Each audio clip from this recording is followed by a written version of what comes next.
Hello అందరికీ, ఈరోజు నోరూరించే Telangana style చేపల పులుసు చేద్దాం రండి. ఫస్ట్ చేపలను శుభ్రం చేసి పక్కకు పెట్టుకుందాము. ఇప్పుడు ఒక ప్లేట్ తీసుకొని దానిలో 2 పెద్ద ఉల్లిపాయలను నూనెలో వేయించి మిక్సీ పట్టి పేస్ట్ తీసుకుందాం.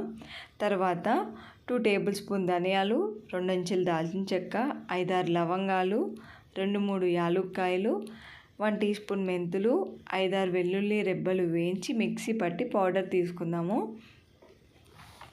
ఇప్పుడు 2 టేబుల్ స్పూన్ అల్లం వెల్లుల్లి పేస్ట్ వేసుకుందాం. రుచికి సరిపడా కారం, 1 స్పూన్ పసుపు, రుచికి సరిపడా ఉప్పు తీసుకొని నూనె వేసి పేస్ట్ లాగా చేసుకుందాము. ఇప్పుడు ఒక్కొక్క చేప ముక్కలకి ఈ మసాలాలను పట్టిద్దాం. మసాలా పట్టించిన చేప ముక్కలను ఒక బౌల్లో వేసి 15 నిమిషాల ముందు నానబెట్టిన చింతపండుని రసం తీసి వేయాలి. ఇప్పుడు ఈ బౌల్ని ఒక 1 అవర్ ఫ్రిడ్జ్లో పెట్టుకుందాము. ఇప్పుడు ఒక మందపాటి గిన్నెను తీసుకొని 1/2 కప్పు నూనె వేసుకుందాం. 1 కప్పు ఉల్లిపాయలు, 3-4 పచ్చిమిర్చిని మధ్యగా చీల్చి వేసుకోవాలండి. కొంచెం కరివేపాకు, జీలకర్ర వేసి వేయించుకోవాలి. ఇప్పుడు ఒక్కొక్క చేప ముక్కను తీసుకొని వేయించుకుందాము. ఇలా వేయించుకోవడం వల్ల చేప ముక్క అనేది చెదిరిపోకుండా ఉంటుంది. ఇప్పుడు ఈ చింతపండు రసాన్ని వేసుకుందాం.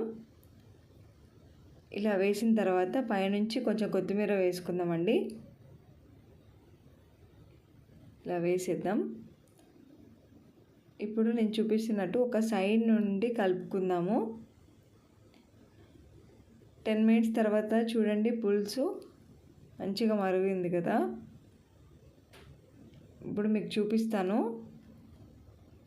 చూడండి, చేప ముక్క చూడండి ఎంత మంచిగా ఉడికిందో. అంతే అండి. ఇప్పుడు పైనుంచి కొంచెం కొత్తిమీర వేసుకుందాం. అంతే, ఎంతో రుచికరమైన తెలంగాణ స్టైల్ చేపల పులుసు రెడీ అయిపోయింది. మీరు కూడా తప్పనిసరిగా ట్రై చేయండి. ఎలా ఉందో కామెంట్ చేయండి. Thank you for watching.